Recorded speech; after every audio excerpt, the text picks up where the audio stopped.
ഇതിലെ കഥയും കഥാപാത്രങ്ങളും ആരുമായി ബന്ധമുള്ളതല്ല. നമ്മളിന്ന് പറയാൻ പോകുന്നത് കുറച്ച് ബിസിനസ്സിൻ്റെ കാര്യങ്ങളാണ്. നമ്മളൊരു ബിസിനസ് തുടങ്ങുമ്പം നമ്മളൊരിക്കലും ഒരു അഹങ്കാരമായി, അതല്ലെങ്കിൽ ഞാൻ പറഞ്ഞതെന്താണെന്ന് വെച്ച് കഴിഞ്ഞാൽ, ഒരിക്കലും നമ്മൾ ആദ്യം തന്നെ കുറേ വലിയ ഫർണിച്ചറുകളെടുത്ത് നമ്മൾ ആരെയും കാണിക്കേണ്ട ആവശ്യമില്ല. നമ്മൾ വേണ്ട കുറച്ച് കാര്യങ്ങൾ, നല്ലൊരു വസ്ത്രം, നല്ല നമുക്ക് യൂസ്ഫുള്ളായ മൊബൈൽ, ഒരിക്കലും ഐഫോണോ അല്ലെങ്കിൽ S24 അതേപോലുള്ള S6 പോലുള്ള സാധനങ്ങളല്ല. നമുക്ക് ആ സമയത്ത് എന്താണ് വേണ്ടത് ആ ഫോൺ വാങ്ങിക്കുക. ആ സമയത്ത് ഐഫോണാണ് വേണ്ടതെങ്കിൽ ഐഫോൺ വാങ്ങിക്കുക. ആ സമയത്ത് ഒരിക്കലും മറ്റുള്ളവരെ കാണിച്ച് നമുക്ക് നമ്മുടെ ഇത് കാണിച്ച് കഴിഞ്ഞാൽ പ്രോഫിറ്റ്, നമ്മുടെ ഈ ഫോണുകൾ, കാറുകൾ, മെഷീനറി എന്നൊക്കെ പറയുന്നത് ഒരു ഡിപ്രിസിയേഷൻ അസറ്റാണ്. അപ്പം always focus that they are depreciating, so you can't resist that.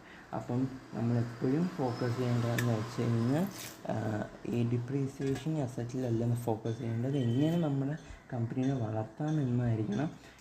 അല്ലാതെ നമ്മൾ പലപ്പോഴും കാണുന്നത്, പണ്ട് യൂസഫലി സാറ് പറഞ്ഞതുപോലെ, നമ്മളൊരു ബിസിനസ് തുടങ്ങുന്നതിന് മുമ്പ് ഒരു 3-4 ഫോണ്, 2-3 കാറുകൾ, 5-6 ലാപ്ടോപ്പ്, അങ്ങനെയുള്ള സംഭവങ്ങളല്ല ബിസിനസ് എന്ന് പറയുന്നത്. നമുക്ക് വേണ്ട സാധനങ്ങൾ വേണ്ട സമയത്ത് വാങ്ങിക്കുക. വാങ്ങിക്കാതിരിക്കരുതെന്നല്ല പറയുന്നത്, നമ്മൾ സമയത്ത് വാങ്ങിക്കുക. അപ്പം എല്ലാ ബിസിനസ് തുടങ്ങുന്നവരോടും എനിക്ക് പറയാനുള്ളൊരു കാര്യം ഇതാണ്: you should focus on the goals of the company, not yours എന്നാണ് എനിക്ക് പറയാനുള്ളത്.